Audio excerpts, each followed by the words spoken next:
Hello, hello, hello, friends. It is me, Dr. Rowena Winkler, here with Revelations with Rowena. I really need to make that song to start and have some fancy intro coming in, but we will get there. We will get there.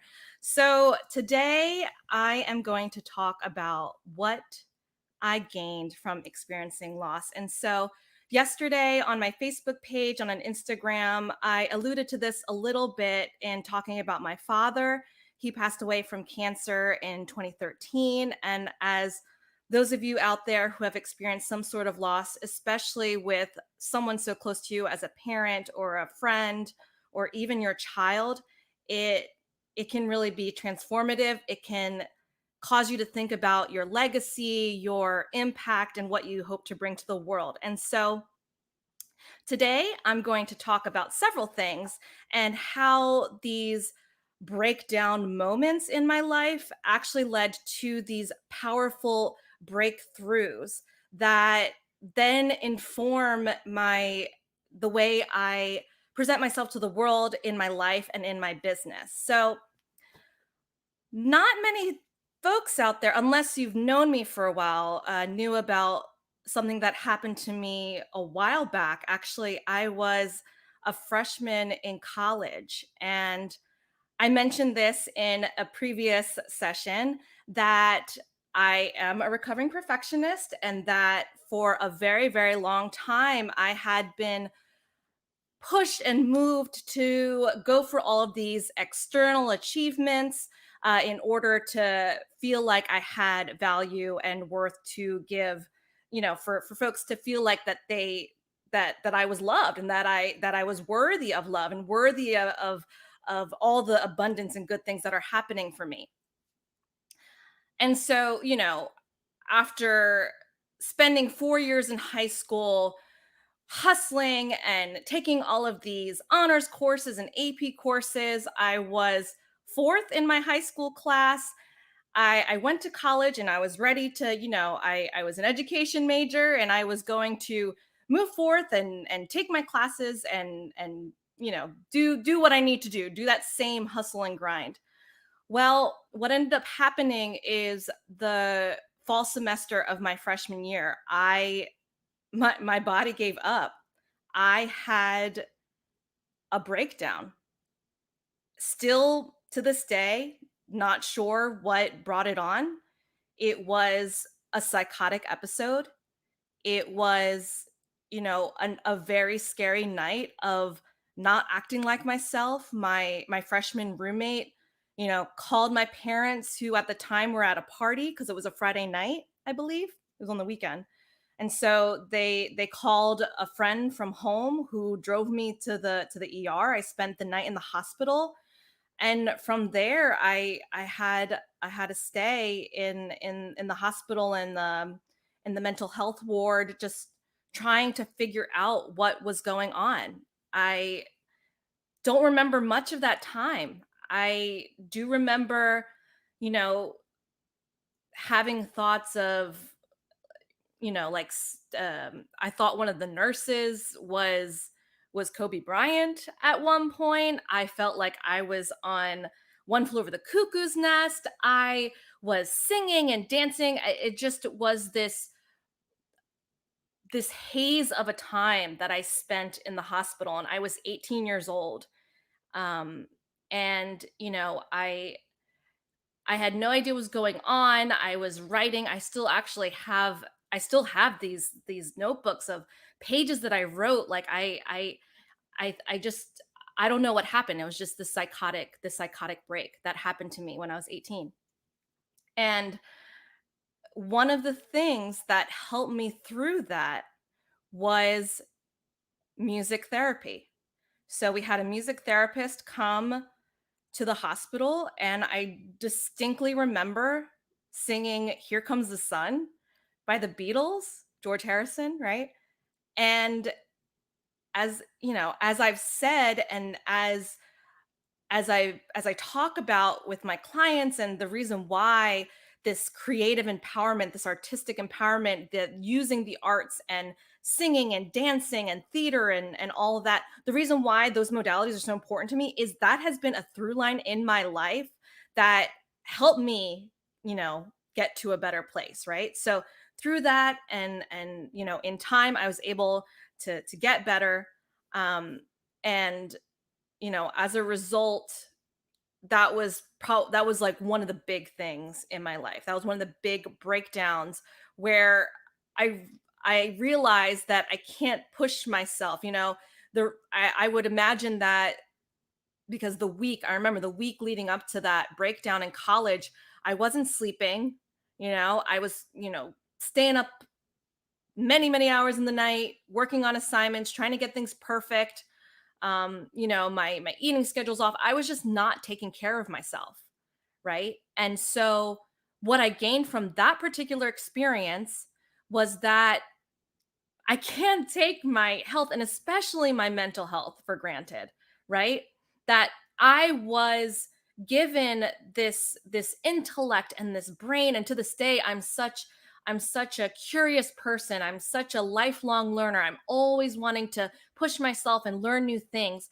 And in that moment I realized that if I don't take care of myself, physically, if my cup is empty, there is no way I'm going to be able to accomplish everything that I wanted to accomplish in my life. It was really scary. I was so out of my mind. I thought I was going to die. I thought I didn't know what was happening. I terrified my parents, because this was not just like a one night thing and it was over. I remember being at home and speaking to my parents in like ways because I just didn't have control over what I was saying because I was still in recovery. The spring semester I had to take medical leave that spring semester of college because my psychiatrist didn't feel that I was ready to go back to school, and so I spent the next semester at home, mostly sleeping in with my mom in my parents' room because I felt like I didn't want to be alone and that it was scary to live in my thoughts all day because I was still trying to figure out what had happened. And that was something too. I mean, now that I'm a parent and now that I have a little girl, I can imagine how scary that must have been for my parents to see their daughter in this state, to see their daughter acting this so out of character, acting like this person, this unrecognizable person. It was terrifying. And it was a process to build myself back up from there. So like I said, I had to take a medical leave. I had to take medical leave from a semester, and when I came back, I had to, I took all these incompletes. I had to complete these courses. I took summer school, summer courses at community college to get back on track. I I ended up switching my major uh to communication, which is, as you know, I now have my PhD in the field, so that's kind of led me to that trajectory. So it's interesting there, what might have happened if I hadn't had that breakdown. Would I have stayed an education major? Would I be a teacher right now? Who knows, right? It's just interesting how this happens. These things happen in our lives. And so I went through that process and was on medication. I was taking antipsychotics and all these I was taking medications for several years. I mean, I took it through grad school to help me get through grad school. I finally weaned myself off of them when I got my first tenure track job at VCU. So it was a process. It took a lot to feel like I was myself again. So what I gained from that initial experience from breaking down, as I mentioned, it was not taking my mental health for granted, knowing that I don't have to do everything. I don't have to not sleep, not eat. It was, again, I was reaching for that perfectionism, that those external validations that clearly, just kicked me, laid me out on my ass. So then, I ended up finishing within the 4 years time because I was able to make up that work. and I went straight to graduate school. I felt like I was better with my time and energy management, right? Blocking time, being able to get work done. I was very motivated. I was in my zone. And then I moved to my first tenure track job at Virginia Commonwealth University, VCU in Richmond. And this was another moment where I felt like I was literally running myself ragged.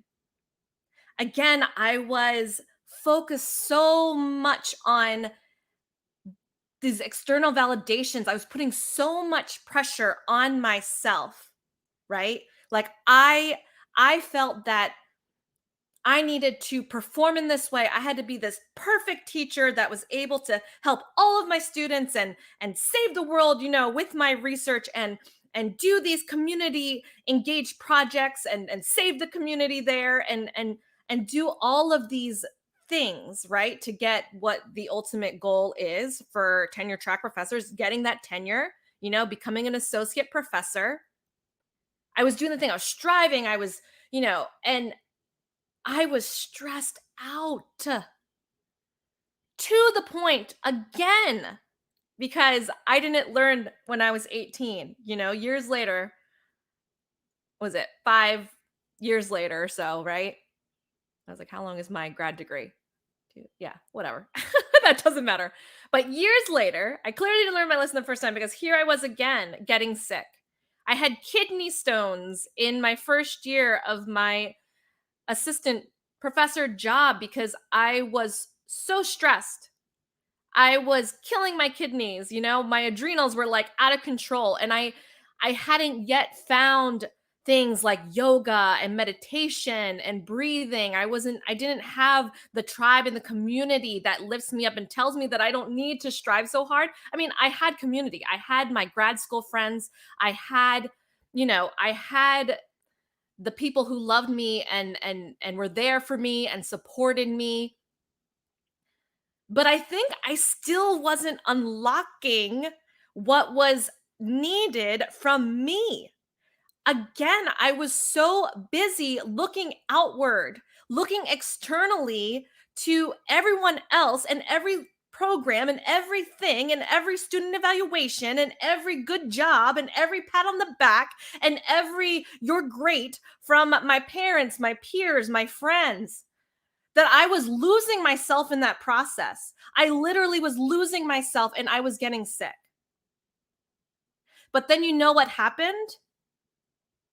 I lost something that was even more important than all of these other things. I lost my father. My dad was dying, and one of the biggest regrets that I still have to this day is that I was spending so much time focusing on grad school and finishing my PhD and defending my dissertation, and he was dying. He was home in New Jersey on an oxygen tank because he had esophageal cancer. I was spending my time focused on finishing school that I didn't spend as much time with him as I probably should. To that day, I still think about that and I'm very upset. And I mean, you can see it right here. I'm getting emotional because in the grand scheme of things, I can finish my dissertation whenever. I didn't need to get it done in a year like I did. But that was just me. I was, Rowena getting it done, hustling. And I lost that precious time with my father. And then in that first year when I was sick and I was stressed and I was in this job, he died. He passed away. I remember that day I was about to teach a class and my sister called me, my sister Maria, and I said I'm about to teach and she said, "Oh, it's okay. I can call you later." And I just knew, intuitively I knew, and back then I wasn't, as in connection with my spirit, with my intuition, but my gut, I could tell from the tone of her voice that something was wrong. And she said that dad passed away today. And I remember I heard that and I broke down in front of my students. And I told them that I had to go, that my dad had died. And I remember I ran up the stairs in the building at VCU. I went straight to my director's office. I told him what happened. My colleagues knew that my dad was sick, and I said that he died, and they said go. They said just go home. So I went to my house, which you know nicely enough was within walking distance of where I worked, and I packed as much as I could. And I actually remember on the way to driving from Virginia to New Jersey, I called one of my best friends who just so happens to now be my husband. And I told him, I said, my dad passed away. And he said, what do you need?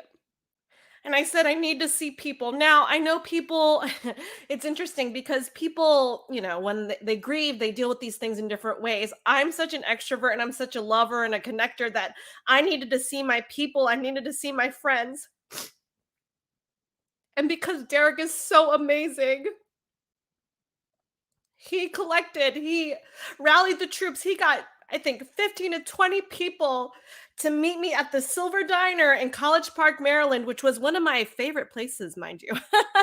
I loved the Silver Diner back when I was a grad student at UMD, which is just so weird. I don't know. I mean, the food's good, but is it that good?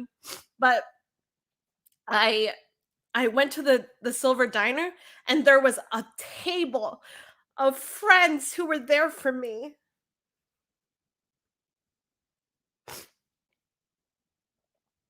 And it was amazing. I'll never forget that moment where I walked in and they were there. They were there because my best friend was able to get everyone there for me. I didn't have to do anything. I just had to show up and they were there. That's the stuff that's amazing. That was the breakthrough. The breakthrough there in my moment of need, in my moment of disbelief. I remember that night once I got home to New Jersey, I couldn't even sleep because I couldn't believe my father was gone. But I felt consoled in the fact that I had friends, I had chosen family who was there for me. And you can't you really can't measure that. You really can't quantify that, right? There's no like BFF award. There's no, I don't know, like shiny trophy for that kind of stuff. Like that shit is from the heart, y'all. Like I just feel so fortunate. Like that was so that I still remember that to this day. And oh, I should have brought tissues. My my dad dying was a wake-up call. I miss him so much to this day, you know? I think about my daughter, Kerrigan. Sometimes she looks like my dad, like she does that same smirk, especially now that she's starting to get mobile, she's starting to walk, she's vocal, she has a lot to say. And she has that energy. She has that Bob Briones energy. And I think about that and how much fun they would have had. My dad was so good with children. All the kids, all the nieces and nephews in my family, they loved him. He would dress up as Santa Claus. He was always cracking jokes. He was so funny and witty and resourceful. I learned that from him.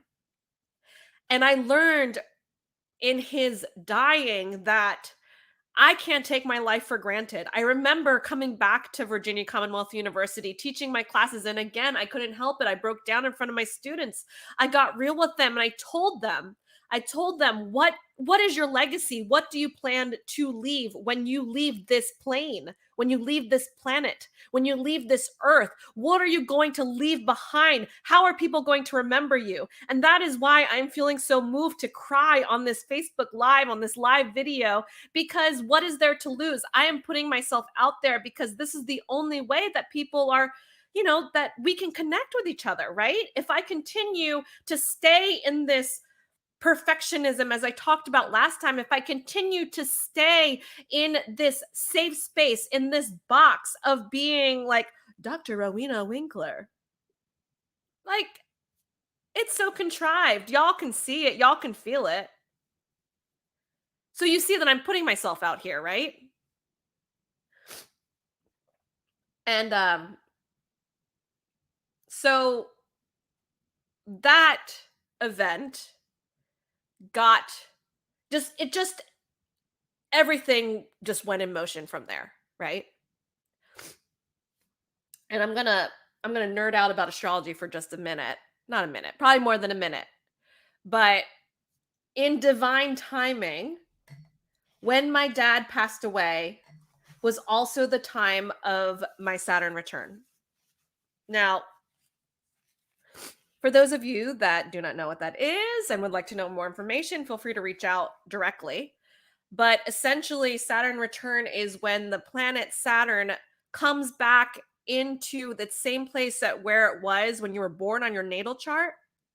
And people people, I guess, people say that the Saturn return is like the boot camp, right? This is a moment in your life around your 30th birthday, so between like 27 to 30, where you're going to get your ass kicked and you're going to get these messages from the universe. You're going to get these these feelings, these twinges that something needs to change, that something that you have to let go of something or move towards something or do something different. And it may not make sense. Again, for me, it was leaving academia. That didn't make any freaking sense. And there's still people to this day that are like, "Oh, girl, she left. Why'd she leave?" Because listen, I'm going to just, whatever, I'm dope. I was killing it. I still get citations on academic articles that I wrote in 2016. You know, I was known in the field. I was a rising star. I was winning the awards. I was a boss teacher. I was a dedicated researcher. I was engaging with the community and with my students. But it didn't feel right. It wasn't in alignment. And so I left. I left despite what people thought, despite how I was worried about how that would be perceived. I knew that I had to leave because per that Saturn return, what happens is if you don't go with what the universe is telling you, you have to wait another 30 years to get that chance again. And I was like, oh, hell no, I'm not doing that. And in addition, your Saturn return, depending on when you were born, is in a particular sign. My Saturn return was in Sagittarius. And for me, what that felt like, Sagittarius, that energy is adventurous. It's a traveler. It's a learner, like collector of knowledge. I felt like that I was collecting things, but I like to do this, right? I was spinning in place, that there was just no forward movement. I was feeling stuck and I needed to move. So I did. And my dad dying was another impetus to do that. In addition, because those of you that know me knows that I can't just like have one thing happening. It has to be like all the things. I broke off my engagement. I was in a relationship that, I think in the long run we both knew probably we shouldn't have proceeded, right? So I broke off an engagement. I lost my dad. I wasn't happy in my job. It was just all these things, and so I made that change. I made that shift. I followed those feelings, that intuition that I had that I needed to move. So I left that job. I ended up, as you may have seen on my Facebook page, I ended up falling in love with that best friend who brought that community of chosen family to meet me at the Silver Diner. I decided to try administration in higher ed for a year and then moved into the marketing industry which gave me more insight on how to do my work, and that, what I was teaching, I was now doing, right? And now, again, with where we are with COVID-19, this collective retreat, this time of going inward and figuring out what is really happening with all of the breakdowns collectively, be it, our health system, and, the fact that we can't travel, the fact that we can't continue distracting ourselves with everything. Before COVID, I was one of those people. I was bopping from place to place to place. Literally, Derek and I, my husband and I, would have weekends jam packed with like three things to go to. But then COVID hit, and we all had to chill within ourselves in our homes and figure out, again, what are we doing here? What impact do I want to make? And so I've been taking the knowledge from my experiences in the past, and now I'm moving it in this heart of service. I have always had this drive and motivation to serve. That was why I wanted to be a professor. That is why I enjoy marketing and creating for clients and for my company. And now I'm realizing that I'm taking what I've learned, I'm taking those gifts, I'm taking, those breakdowns as a perfectionist in undergrad, as, a human who lacked self-worth and self-confidence, and loving partnership and soul purpose, and I'm transmuting it into my coaching. And I'm telling you, y'all, it's fucking magnificent to finally step into your authentically aligned power and feel like you are moving towards something that you are meant to do. I was meant to experience this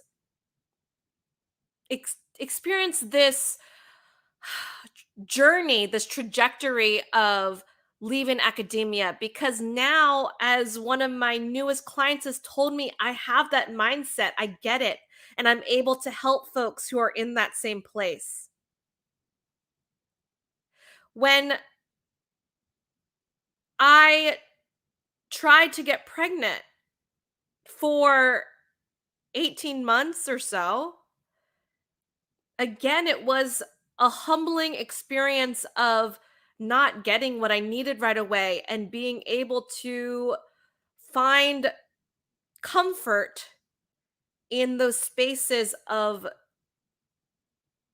not being perfect, and that it was okay, and that, going through this journey. And now as a mother, I can talk to other moms who are feeling so wrapped up in their identity as mothers that they don't know who they are anymore.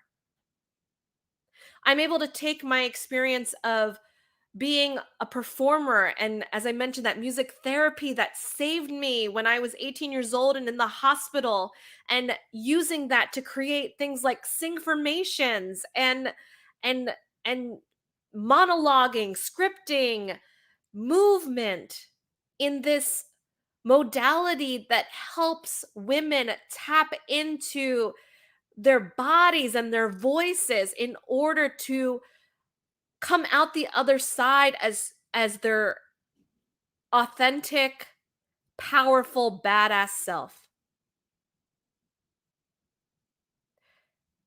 I would not be here if it weren't for all of that.